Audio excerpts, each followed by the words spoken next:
오늘 말씀의 제목은 소년 예수처럼 성장하라. 소년 예수처럼 성장하라는 제목으로 하나님 말씀 선포하겠습니다. 우리가 사람이 아기로 태어나잖아요. 그리고 성장해서 어른이 됩니다. 모든 부모님들은 자녀들이 정말 건강하게 성장해서 세상 속에서 아주 형통한 삶을 살기를 원하시죠. 하나님 아버지도 우리가 하나님의 자녀로서 건강하게 성장해서 많은 사람들에게 아주 유익을 주고 복의 근원으로 살기를 바라십니다. 누가복음 2장 52절 말씀 다 읽었잖아요. 예수님은 지혜와 키가 자라면서 누구에게?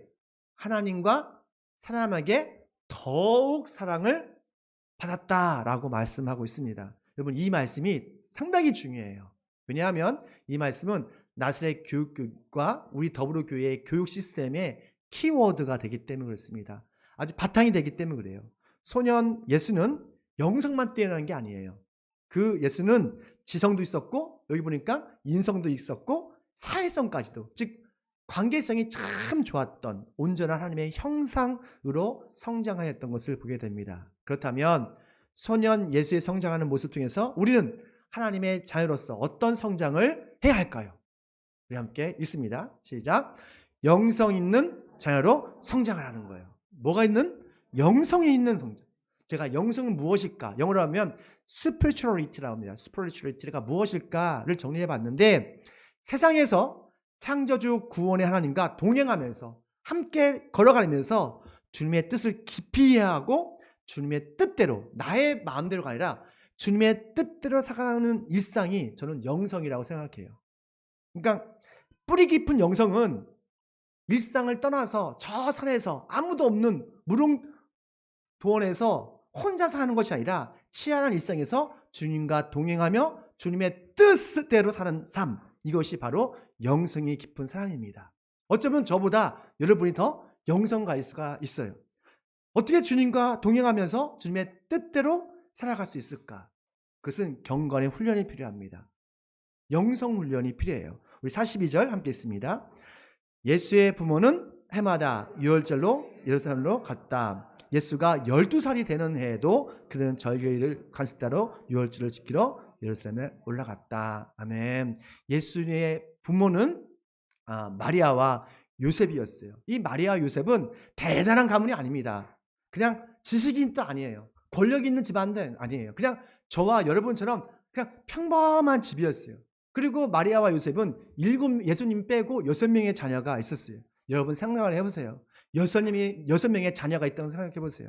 우리 두 자녀도 아주 시끌벅적한데, 근데 6명의 아이들이 있다면 아마도 집안이 아주 활기차가 있었겠지만 많이 생활이 어려웠을 거예요.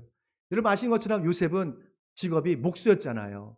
아마 7명의 자녀와 아내를 돌보기 위해서 열심히 손이 부르트도록 일했을 거예요. 마리아는 가정살림을 위해서 열심히 자녀들을 뒷바라지를 가정살림을 했겠죠. 저는 예수는 정말 우리처럼 평범한 그런 가정이었어요. 그런데 이 마리아와 요셉은 수년 예수와 6명의 자녀들과 함께 해마다, 여기 성경 보니까 해마다 절기마다 세 절기가 있죠. 유월절, 오순절, 초막절 동안 저 멀리 나사렛 동네에서 저 멀리 예루살렘의 성전에서 예배를 드렸던 거예요. 그리고 매 주일마다 안식일을 거룩하게 지켰던 것을 보게 됩니다. 여기 보니까 예루살렘에 올라갔다라고 하고 있어요. 여러분, 절기는 하나님의 시간이에요. 하나님의 시간.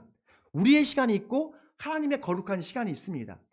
하나님께 예배를 드리면서 우리는 하나님의 시간, 그 거룩한 시간에 참여함을 통해서 하나님의 위대하심과 전능하심과 또한 우리 향하신 하나님의 놀라운 은혜를, 뜻을 발견할 수가 있는 거예요. 우리가 믿는 하나님은 어떤 분이세요? 우리가 믿는 하나님은 창조주 구원의 하나님이세요.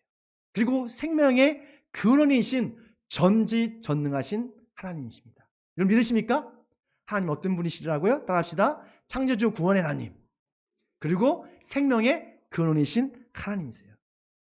사실 우리는 더 이상 이 구약에 있는 7가지 절기가 있는데 이 절기를 지킬 의무는 없어요. 하지만 이 절기에 담겨 있는 하나님의 깊은 뜻, 깊은 그런 이해는 우리가 계승하고 영성으로 배울 필요가 있어요. 우리는 절기를 통해서 유월절에는 여러분 다 아시는 것처럼 유월절에는 어린 양 예수님께서 우리를 위해서 대속해 주신 그 죽으심과 부활하심, 구원하심을 우리가 알 수가 있어요. 또한 오순절을 통해서 우리는 오순절날 성령의 강림을 주셨고 성령 충만을 주셔서 지금도 우리 예배 가운데 이 자리에 여러분 마음속에서 역사하시는 성령님을 느끼게 하는 것, 이것을 우리가 알 수 있어요. 또 초막절에는 하나님께서 우리를 보호하시고 지켜주시고 우리가 복 주시는 하나님, 우리의 생명의 근원이신 하나님을 우리가 느낄 수 있고 알 수가 있는 거예요. 여러분 그 절기 때마다 하나님께서 우리를 향하신 그런 놀라운 비밀이 있다는 거 아십니까? 그 시간마다 하나님의 시간, 나의 시간이 아니라 하나님의 시간마다 하나님께서 여러분을 향하신 그 놀라운 비밀을 발견하시길 축원합니다. 특별히 하나님께서 십계명에도 언급하신 절기가 있어요. 여러분 아시죠? 안식일이에요. 안식일. 네 번째 계명, 안식일을 기억하여 그날을 거룩하게 지키라 이렇게 말씀하셨잖아요. 안식일을 기억해서 그날을 다른 날과 좀 구별되게 아주 거룩하게 지키라라고 명령하셨어요. 하나님께서는 안식일의 놀라운 그 비밀을 감춰놓으셨습니다. 우리는 이 안식일 날 예배를 드림으로써 우리 영과 혼과 몸이 어떻게 돼요? 안식일로 돼요. 그리고 우리의 영과 몸이 내가 일하지 않아도 하나님 하늘과 땅의 복을 받습니다. 그리고 이 안식일 예배를 통해서 우리의 영혼은 거룩해지고 죄에서 깨끗해지는 그런 축복을 받는 날이에요. 하나님께서는 이 안식일이라는 이 날에 그렇게 약속하셨고 그렇게 디자인하셨어요. 그런데요, 예수님이 이 땅에 오심을 통해서 이 안식일의 패러다임이 완전히 바뀌었습니다. 왜냐하면 예수님께서 자신이 안식일의 주인이다 라고 말씀하셨어요. 나는 안식일의 주인이다. 이게 무슨 말이에요? 예수님께서 십자가에 죽으시고 부활하심 통해서 내가 이 구약에 있는 그 안식, 불완전한 안식이 아니라 완전한 안식을 너희들에게 주겠다고 말씀하신 거예요. 그래서 우리는 유대인들이 지키는 그 6일째 되는 그런 안식을 지키지 않고 안식일의 완성인 바로 부활주일에 예배를 드리는 거예요. 우리는 월요일부터 토요일까지 일요일까지 똑같은 시간이라고 생각해요. 여러분 착각하지 마십시오. 하나님은 그렇게 시간을 정하지 않으셨어요. 우리는 이 시간 예수님께 안식 후 첫날 예수님이 부활하셨잖아요. 그렇죠? 그래서 우리는 이 날에 이 주일날 예배를 드림을 통해서 세상이 알 수도 없는 영원한 안식과 하늘의 복과 땅의 복을, 그리고 우리가 거룩해지는 그런 놀라운 그런 은혜를 경험하고 있는 것입니다. 하나님의 시간, 주일을 온전히 지킴으로 하나님과 동행하고 하나님의 뜻에 순종함을 통해서 예수님처럼 정말 하나님과 사람에게 사랑을 받는 저여러분 되시길 축원합니다. 두 번째 우리 향하신 하나님의 목적이 있습니다. 지성이 있는 자녀로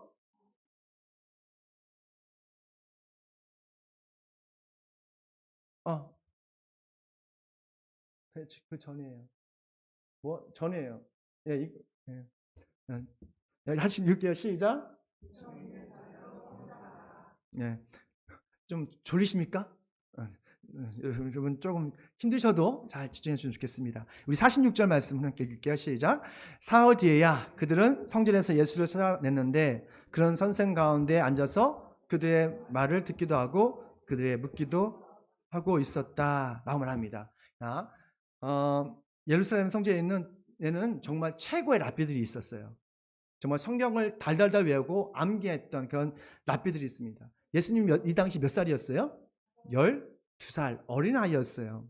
근데 사흘 동안 이 랍비들과 함께 서로 토론하는 거예요. 12살짜리가 뭘 이렇게 많이 알겠습니까?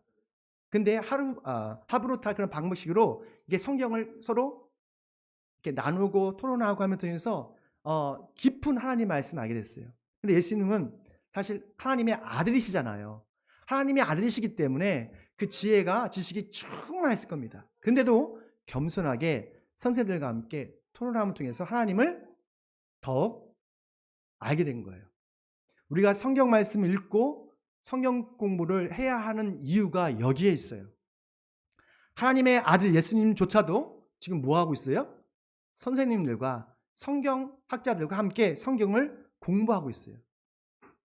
성경 공부는 하루 이틀에서 끝나는 것이 아니라 우리 평생 동안 성경 공부를 해야 돼요. 왜냐하면 나이가 들수록 성경을 공부할 때 성경에 있는 더 깊은 그 하나님의 놀라운 그 비밀을 알 수 있기 때문에 그래요. 제가 지금 성경을 읽는 것과 10년 전, 20년 전에 읽은 것과는 차원이 달라요. 똑같은 성경임에도 불구하고 지금 성경 읽으면 여러분 더 깊이가 있어요. 내가 이 말씀에 이런 하나님의 의도가 있고 의미가 있었네? 사실 오늘 설교는 7년 전에 설교했던 겁니다. 근데 저는 다시 써요. 왜냐면 그 당시 썼던 거를 사용할 수가 없어요. 왜냐면 그때 주셨던 하나님께서 주신 은혜와 지혜와 지금 성경 읽고 깨닫는 그 지식은 전혀 새롭기 때문에 그래요. 우리는 그래서 날마다 하나님 말씀을 배워야 돼요. 가르치든 배워야 돼요. 이것은 하루 이틀이 아니라 매일마다 배워야 돼요. 성경은 우리가 세상에서는 날마다 이게 세상이 발전하잖아요. 그런데 우리 사람의 마음은 점점 피폐해지는 것 같아요. 인생이 허무함을 느끼는 사람들이 참 많습니다. 왜 그렇습니까? 왜냐하면 그들이 하나님에 대한 지식이 없기 때문에 그래요. 하나님에 대한 지식을 깊이 없기 때문에 많이 벌어들고 또 많이 얻어도 또한 나이 들수록 자꾸 우리 인생이 허무함을 느끼고 내 마음에 행복함이 없고 만족감이 없는 거예요. 그래서 호세아는 예언자는 이렇게 말합니다. 너희가 하나님을 아는 지식이 없기 때문에 망한다 라고 말씀하고 있어요.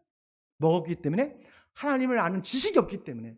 여러분이 실력이 없는 것이 아니라 여러분이 무슨 재정이나 집이 없어서가 망하는 것이 아니라 우리 안에 뭐가 있기 때문에? 하나님을 아는 지식이 없기 때문에 망한다고 그랬어요. 그래서 우리 열심히 꾸준히 성경 공부를 해야 되는 거예요. 사실 저는 예배를 마치고 나서 예배 전에 순모임을 통해서 성경 공부를 했으면 좋겠다는 생각을 많이 합니다. 근데 잘 그게 안 돼요. 그래서 너무너무 안타까워요. 내년이 오기 전에 그런 우리의 영적 교육적 시스템이 정말 잘 갖춰졌으면 좋겠어요. 언제 우리가 성경 공부를 할 수 있겠어요?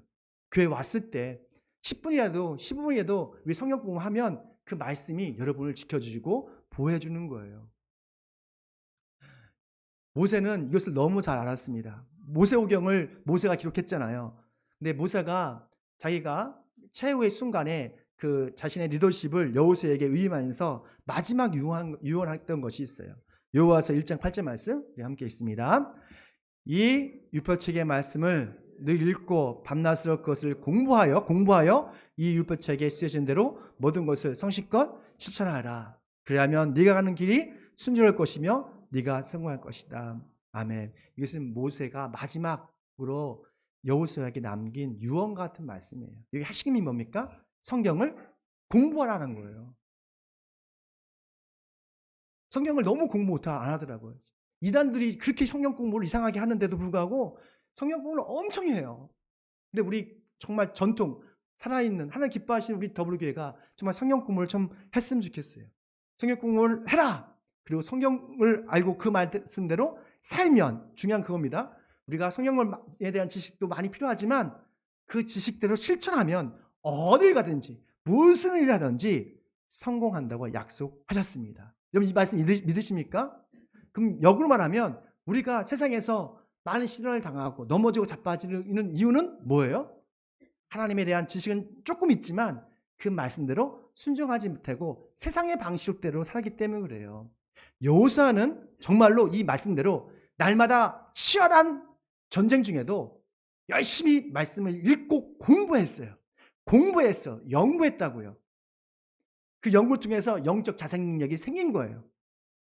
그리고 그 말씀을 실천할 때 하나님의 보호하심과 능력을 경험을 통해서 모든 전쟁에서 이겼습니다. 여러분 저를 믿으십니까? 저를 믿으시면 안 돼요. 설교할 땐 그나마 말씀을 준비하면서 기도하면서 하기 때문에 틀린 말을 하지 않을 거예요. 근데 제가 여러분의 영혼을 책임져 준다? 그거는 할 수가 없는 얘기예요. 여러분 자체가 영적 자생 능력이 있어야 돼요. 우리 한국교회의 가장 큰 문제는 제가 보기에는 성도들이 너무 목사를 의존하는 게 있어요. 너무 의존해요. 제가 설교를 준비하고 설교 노트를 쓰는 이유는 그것 중에서 사실은 여러분 일상에서 영적 자생 능력을 길러주기 위해서 하는 거예요. 성경을 스스로가 읽고 묵상하고 그거에서 하나님의 뜻을 발견하고 그 뜻대로 살아감을 통해서 하나님의 능력과 기적을 경험하도록 이게 시스템이 되어 있는데 그걸 잘 모르시는 것 같아요. 저를 너무 의존하지 마십시오. 누구를 의존해야 돼요? 하나님이요. 그리고 열심히 성경 공부를 하셔야 됩니다. 성경 공부를 하고 그 말씀대로 순종하고 노력할 때에 세상이 줄 수 없는 그런 놀라운 복을 여러분 받게 될 걸 믿습니다. 미국 뉴욕시에서 그 아주 교육위원회가 모집됐답니다. 근데 그 교육위원회에서 두 가문을 이렇게 연구했대요. 하나는 여러분 잘 아시는 조나단 에드워즈 목사 가문과 그 시대에 살았던 마커스 슐츠 가문을 비교 분석해서 보고했대요. 이 마커스 슐츠 그 자녀를 보니까 1062명의 자녀가 있었대요. 근데 이 가정은 교회에 안 다녔대요. 그리고 성경도 공부하지 않은 가문이랬대요. 근데 한 몇십 년이 50년이 지난 후에 그의 후손들은 살펴봤더니 어떻게 사나 봤더니 286명이 거지였고 96명이 범죄자였고 58명이 알코올 중독자였고 창녀가 65명이었대요. 반면에 조나단 에드워즈는 정말 19세기의 부흥 강사였거든요. 거기는 자손이 1394명이었대요. 근데 이분들은 날마다 규칙적으로 교회에 다녔어요. 그리고 설교와 성경 공부를 항상 했던 가문입니다. 그 자손을 살펴봤더니 65명이 교수였고 6명이 정치인이었고 30명이 판사였고 102명이 변호사였고 56명이 외과 의사였고 100명이 선교사였대요. 그러니까 세상 곳곳에서 정말 그 선한 영향을 끼쳤던 그런 사람이 되었던 것이죠. 성공의 비결은 하나였어요. 보니까 성경 공부. 성경 공부예요. 성경 공부는 읽는 수준이 아닙니다. 묵상하고 생각하고 그 배경을 아는 거예요. 사실 몇 년 동안 우리 교회에서는 그것을 많이 해왔어요. 수요일날도 했고 책별로 공부했고 연대기로 했고 그리고 인물별도 했고 많이 했어요. 주제별로 했고.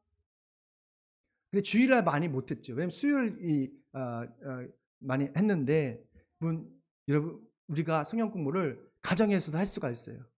충분히 할 수 있습니다. 우리 자녀들에게 많은 걸 가르쳐야 돼요. 사회, 정치, 특히 금융을 반드시 가르쳐야 돼요. 문화. 근데 이뿐만 아니라 정말 설교를 가지고 성경 공부를 가지고 날마다 규칙적으로 가르치고 배울 때 우리가 정말 하나님께서 영향력이 있는 하나님께서 기뻐 사용하는 그런 삶이 될 걸 믿습니다. 우리 교회가 성경 공부 정말 많이 부족해요. 우리 주보를 사용해서 우리가 교회에서도 그런 그 순모를 통해서 성경 공부를 하고 정말 하나님의 은혜를 나눴으면 좋겠습니다. 그래서 치열 일상에서 지성인으로서 시련을 겪지만 하나님의 큰 도움으로 날마다 형통하는 저음 되시길 축원합니다. 세 번째입니다. 읽습니다. 인성이는 첫 번째는 영성이었죠. 두 번째는 지성이었고요. 세 번째는 뭐였어요? 인성이었습니다. 창조자 하나님은 사람들마다 이 기질과 성격을 다르게 창조하셨어요. 팀 라이가 쓴 성령과 기질을 보면 사람이 4가지 기질이 있습니다. 담즙질, 점액질, 다혈질, 우울질 있잖아요. 그러니까 자기의 기질을 여러분 다 아실 거예요. 그렇죠? 자기의 기질과 성격을 아는 것이 중요한데 왜냐하면 서로가 상대할 때 서로를 이해할 수 있기 때문에 그래요. 기질은 영원해서 변하지 않습니다. 근데 성격과 인성, 성품은 많이 변한대요. 주변의 환경과 교육을 통해서 충분히 변화된대요. 우리 48절 말씀입니다. 함께 읽습니다. 얘야, 이게 무슨 일이냐? 네 아버지와 내가 너를 찾으라고 얼마나 애를 태웠는지 모른다. 이게 누가 한 말이에요? 마리아가 잃어버린 12살 소년 예수님을 찾았을 때 말한 말이에요. 되게 부드러움 느끼지 않습니까? 야, 이게 무슨 일이냐? 내 아버지하고 나하고 너 찾느냐고 얼마나 애쓰는지 몰라. 야단치기보다는 자신의 어떤 애타는 그런 마음을 지금 얘기하지 않습니까? 근데 어떤 부분들은 막 분노가 폭발하는 사람이 있어요. 막 이때라 하면서 야 이놈의 새끼야, 내가 하지 말았지. 좋다 이놈의 새끼야. 막 이게 욕하는 분이 있어요. 여러분 자녀는 있잖아요. 우리가 함부로 대하는 사람들이 좀 있는 것 같아요. 세상 사람들이. 심지어는 생활고에 너무 힘들어서 죽으려면 혼자 죽지. 자녀들까지 같이 이렇게 죽는 그런 아주 나쁜 부모들도 있더라고요. 여러분의 자녀는 여러분의 소유물이 아닙니다. 믿음의 사람들은 반드시 알아야 할 것이 있어요. 우리의 자녀는 우리의 것이 아니라는 거예요. 그럼 누구의 것이에요? 따라합시다. 하나님의 것. 하나님의 것이에요. 우리의 자녀이기 전에 하나님의 거룩한 자녀입니다. 하나님께서는 우리에게 위탁해 주신 거예요. 우리 자녀를.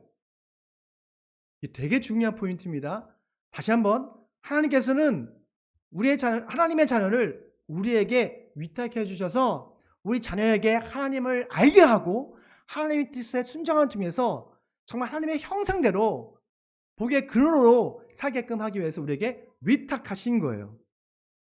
자녀는 우리의 것이 아닙니다. 하나님의 것이에요. 그리고 우리 모두는 누구의 것이에요? 하나님 것이에요. 고린도전서 3장 21절에 말씀하고 있어요. 우리가 하나님의 것이고 하나님의 자녀라면 우리는 조금씩 하나님의 성품을 닮아가야 돼요. 저도 예수님의 성품을 좀 닮아가는 것 같지 않습니까? 20년 전에보다는 저 부드러워졌고 저 착해진 걸 전 느껴요. 우리 아내가 그런 고백을 하더라고요. 당신 많이 변했다고. 그래서 그랬죠. 당신은 더 변질되고 있어. 나는 점점 변화되는데 우리 아내한테는 내가 변질되고 있다는데 농담이고요. 여러분, 우리가 하나님의 것이고 하나님의 자녀라면 하나님의 성품을 조금씩 어떻게 된다고요? 닮아가는 거예요.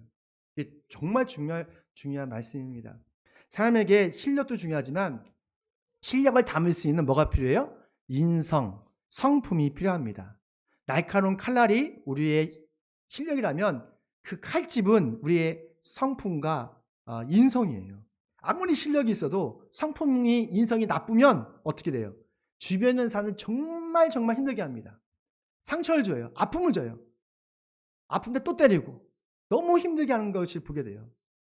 여러분 가는 곳마다 문제를 일으키고 가는 곳마다 실력은 있지만 힘들게 한다면 우리 안에 뭐가 있는 거예요? 잘못된 문제가 있는 거예요.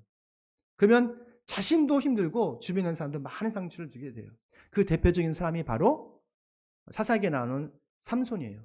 삼손은 여러분 아시는 것처럼 태어날 때부터 하나님의 능력을 받았잖아요. 이 삼손이 힘이 대단하더라고요. 아니 세상에 당나귀 턱뼈 하나 가지고 그 블레셋 이민이 되는 그런 거인들을 2,000명을 한 번에 그냥 때려눕히더라고요. 그리고 얼마나 스피드가 빠르는지 그 여우를 한 300마리를 다 잡아다가 그 꼬리에다 불 질러가지고 블레셋에 있는 밭을 다 태웠어요. 그러니까 삼손은 엄청난 능력과 실력이 있었던 것이죠. 그렇지 않습니까? 근데 그 안에 성품이 인성이 문제였어요. 인성이 절제할 수 없는 그런 마음이 있었어요. 그 삼손이 한 가지 딱 부족한 점 뭐입니까? 성적 욕망이 너무 컸어요. 성적인 욕망이 너무 큰 나머지 그것을 절제할 수가 없는 거예요. 그래서 하나님의 뜻에 벗어나는 이방인과 들릴라와 함께 잠을 자게 되고 자신의 비밀을 다 드러나잖아요. 그래서 어떻게 됐습니까? 여러분 두 눈이 뽑혔어요. 그리고 짐승처럼 맷돌 평생 돌리는 그런 신세가 되었잖아요. 잘 보시죠. 하나님께서 여러분에게 하나님의 성령의 은사를 주셨어요. 실력을 주셨어요. 그 실력과 능력도 중요하지만 그 실력을 담을 수 있는 뭐가 필요하다고요? 인성, 성품임, 성령의 열매가 함께 공존할 때 여러분의 실력과 능력은 더 빛이 날 거예요. 우리의 기질은 변하지 않습니다. 여간해서 변하지 않습니다. 전 다혈질이기 때문에 안 변하더라고요. 그런데 성격과 인품은 우리가 성령의 은혜를 받으면 뭘 받으면? 성령의 은혜를 받고 또 우리가 성품 훈련을 통해서 충분히 변화될 수가 있는 거예요. 예수님의 12제자를 보면 정말 성격과 성질이 다 다르더라고요. 근데 그들이 예수님과 함께 다니면서 교육받았잖아요. 그리고 마지막에 뭘 받았죠? 성령의 은혜를 받으니까 성령 충만을 받으니까 하나님의 위대한 사도로 쓰임받았습니다. 세베대의 아들, 두 아들이 있었어요. 야고보와 요한이잖아요. 그 야고보와 요한은 불과 같은 성격이었어요. 급했어요. 근데 그들이 성령을 받고 은혜를 받았을 때 그 성품이 변화됐어요. 야고보는 처음으로 순교했고요. 그리고 요한은 여러분 요한복음, 요한 1, 2, 3서를 쓴 요한은 가장 사랑의 사도로서 끝까지 하나님을 사랑하고 이웃을 사랑했던 모습을 보게 됩니다. 불같은 성격에서 사랑의 사도가 되었던 거예요. 아무리 불같은 성격이라도 예수님 믿고 성령의 은혜를 받으면 예수 그리스도의 성품을 닮아가게 돼 있습니다. 여러분의 삶을 점검했으면 좋겠어요. 내가 얼마만큼 예수 그리스도의 성품을 닮아가고 있는가. 정말 여러분이 조금씩 변화된다면 여러분 안에 성령님이 함께인 걸 믿습니다. 우리가 그날에는 그리스도의 성품까지 성장하는, 그래서 하나님께 영광 드리는 저와 여러분이 되기를 축원합니다. 마지막입니다. 함께 있습니다. 사회성이 있는 자녀로 성장하라는 거예요. 마지막입니다. 뭐라고요? 사회성이 있는 자녀로 성장하라. 저의 가장 부족한 부분인데요. 소년 예수는 예루살렘 성전에서 랍비들과 함께 하브루타는 대화법으로 성경을 배우고 가르쳤습니다. 그걸 통해서 12살 때 예수님은 자신이 누구인지, 자신이 어떤 특별한 존재를 알았어요. 여러분이 얼마나 특별한 존재인지 아세요? 여러분 아십니까? 예수님이 12살 때, 다니엘도 12살 때 하나님께 뜻을 성하고 자신이 어떻게 살아야 하는지를 알았어요. 예수님은 자신을 찾아온 부모에게 딱 한마디 합니다. 내가 내 아버지 집에 있어야 할 줄을 모르셨어요? 아마 부모가 이 말을 했을 때 아주 충격을 받았을 거예요. 지금 예수님은 하나님을 뭐라고 하는 거예요? 지금 아버지래요. 그 당시에 하나님을 아버지로 부르는 사람은 아무도 없었어요. 오직 12살 소년 예수밖에 없었어요. 왜냐하면 그 당시 하나님을 아버지로 부른다? 그것은 신성모독이에요. 신성모독에 가까운 이야기예요. 근데 예수는 12살에 내가 하나님의 특별한 존재이고 내가 하나님의 자녀이라는 것을 알았어요. 그럼에도 불구하고 예수님은 제멋대로 부모님을 무시하거나 주위에 있는 많은 관계를 다 깨지 않고 부모님을 따라가서 나사렛 동네로 돌아갑니다. 51절의 말씀입니다. 있습니다. 예수는 부모와 함께 내려가 나사렛으로 돌아가서 그들에게 순종하면서 지냈다. 뭐 하면서? 그들에게 순종하면서 지냈대요. 왜 소년 예수는 자신이 하나님의 특별한 아들임을 알았음에도 불구하고 30년 동안 아버지와 함께 일을 하면서 부모를 섬기고 동생들을 섬겼을까? 부모를 숨기면서 살았을까? 왜냐하면 예수님에게는 사명보다도 부모와의 관계가 더 중요했기 때문에 그래요. 누군가에게 순종한다는 것은 좋은 관계 없이는 불가능해요. 서로가 관계가 좋을 때에 순종하고 싶은 생각이 들어요. 신앙생활은 깨어진 하나님과의 관계를 어떻게 하는 거예요? 회복하는 거예요. 십자가가 그래요. 예수님께서 처절하게 우리에서 죽으신 것은 바로 하나님과 우리의 관계에 깨어진 그 관계를 회복하기 위해서, 또한 주변에 있는 사람들과 이웃과 그 깨어진 관계를 회복하기 위해서 예수님은 죽을 수밖에 없었던 거예요.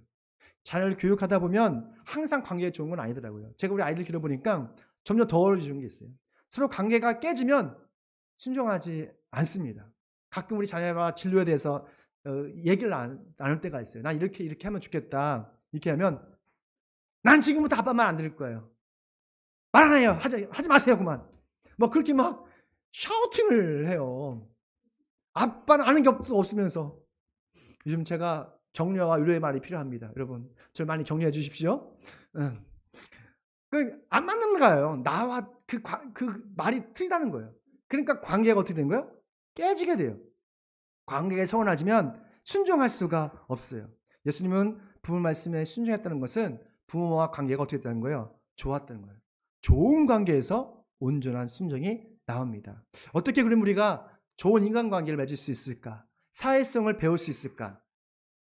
제가 여러 가지 방법이 있겠지만 성경적으로 보니까 좀 배려심이 필요한 것 같아요. 배려와 희생을 통해서 우리가 좋은 관계를 유지할 수 있습니다. 요즘 사람들은 그 손해보는 것을 정말 싫어해요. 10원도 손해보는 걸 싫어합니다. 자기에게 조그만 흠집만 있어도 그것에 대해 보상을 받더라고요.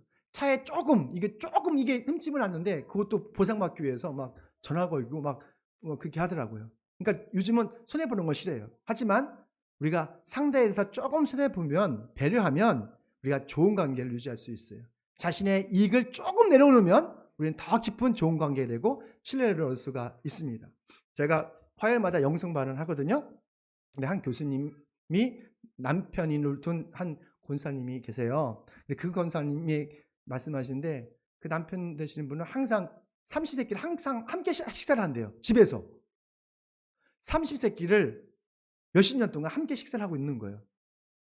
이게 상당히 어렵잖아요. 그래서 어떻게 그렇게 할 수 있냐 하니까 한 사람은 죽어야 합니다. 그런 말을 하더라고요. 그러니까 그분의 의도는 그런 거예요. 그러니까 좋은 관계를 위해서 자신이 그만큼 배려하고 희생했다는 것이죠. 그래서 예수님은 제자들에게 대접을 받고 싶은 대로 남을 대접해 줘라 라고 말씀하셨어요. 마태복음 7장 10절 말씀 함께 있습니다. 그러므로 너희는 무엇이든지 남에게 대접을 받고자 하는 대로 너희도 남을 대접하라. 이것이 율법과 예언서의 본 뜻이다. 아멘. 우리 모두가 소년 예수님처럼 영성, 인성, 지성, 사회성이 겸비된 하나님의 자녀로 하나님의 형상으로 성장하기를 축원합니다. 그래서 우리가 가는 곳마다 하나님과 이웃들에게 사랑과 존경을 받으면서 복음을 전하는 거룩한 하나님의 자녀로 살아가긴 저와 여러분 되시기를 축원합니다. 기도하겠습니다. 소년 예수님처럼 우리가 성장하기를 원하시는 하나님을 찬양합니다. 다만 예수처럼 영성, 인성, 지성, 사행이 겸비된 하나님의 자녀로 성장시켜 주시옵소서. 우리가 매일 드리는 경건한 예배를 통해서 우리 영성이 깊어지게 하시고 성령의 은혜로 우리 인성이 성숙되게 하여 주시옵고 우리가 성경 공부를 통해서